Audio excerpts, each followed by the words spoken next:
Қайырлы күн, назарларыңызға педагогикадан тест сұрақтарын ұсынамын. Тәрбие принципі.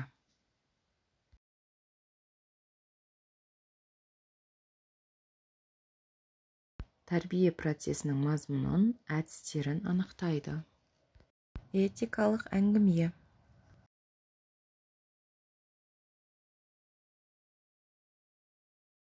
Оқушылардың бойындағы белгілі қасиеттерді тәрбиелеу жоспарлы түрде өткізіледі. Эстетикалық ұғым, пайымдау тәрбиенің қай саласы?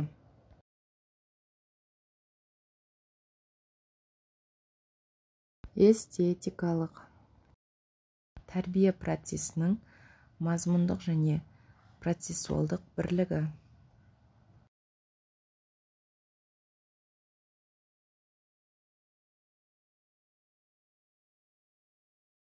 Тәрбие іске асатын нақты жағдайлар төңірегінен шығуға мүмкіндік беретін жоғары дәрежелі абстракциялау.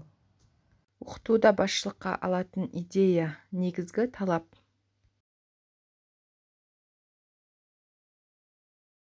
Дұрыс жауабы принцип. Білім беру мазмұнын көрсетпейтін құжат.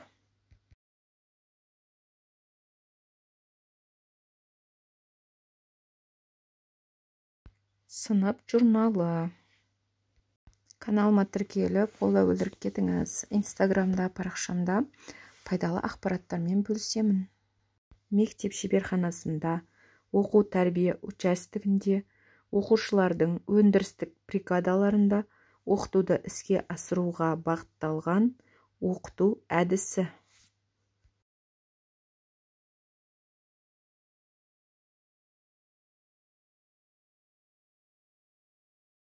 Практикалық жұмыстар. Оқу сабақтарының стандартсыз формалары.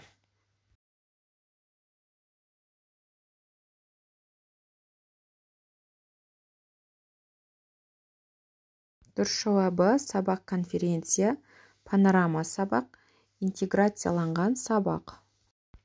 Мұғалімге ағымдағы сабақты талдауға және қадағалауға негіз болатын педагогикалық іскерлік.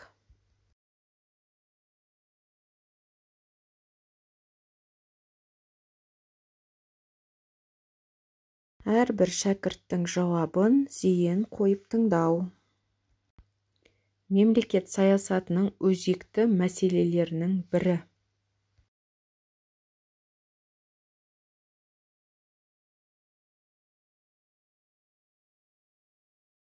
Мемлекет саясатының өзекті мәселелерінің бірі халыққа білім беру ісін жетілдіру. Оқушылардың жетістіктерін талдау мына мақсатта жүзеге асырылады.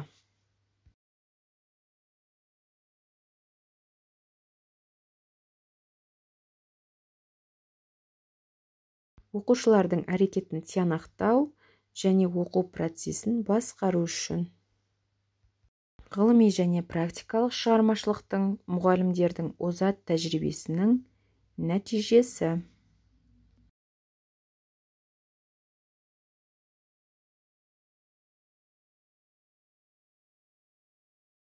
Озат тәжірибенің нәтижесі педагогикалық жаңалық.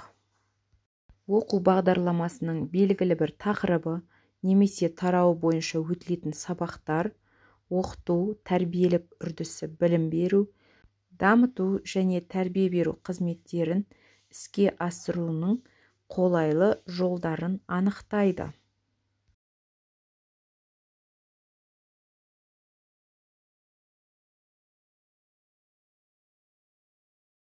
Тақырыптық жоспарлау.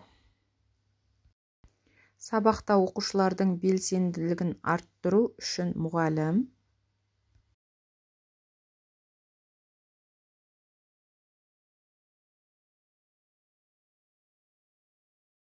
проблемалық ситуацияларды туғызу керек. Оқу үшін бағалаудың мақсатын көрсетіңіз.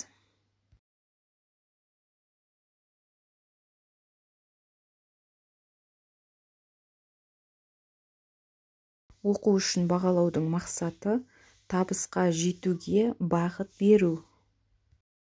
Дарынды, талантты балаларды анықтау парағы бойынша есте сақтау және білім өлшеміне сәйкес сипаттама.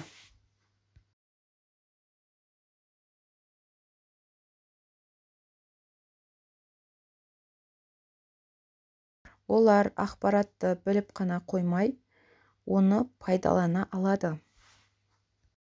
Оқу пирамидасына сәйкес, оқушылардың алған ақпаратты есте сақтауы үшін ең тиімдісі.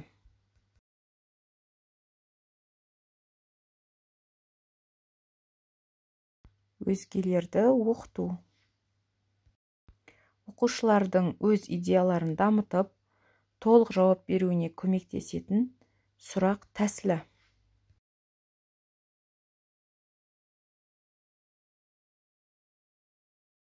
Дұрыс жауабы сынақтан өткізу. Метатанудың тапсырмаға қатысты өлшемінің сипаттамасы. Флейбель бойынша.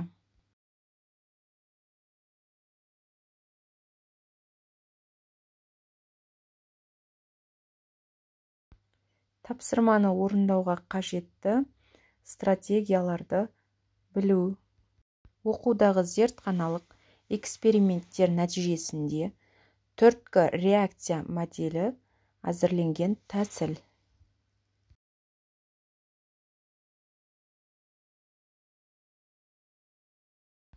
Бихевиористикалы. Назарларыңызға рахмет. Видео пайдалы болса, лайк басып, каналға тіркеліп кетіңіз.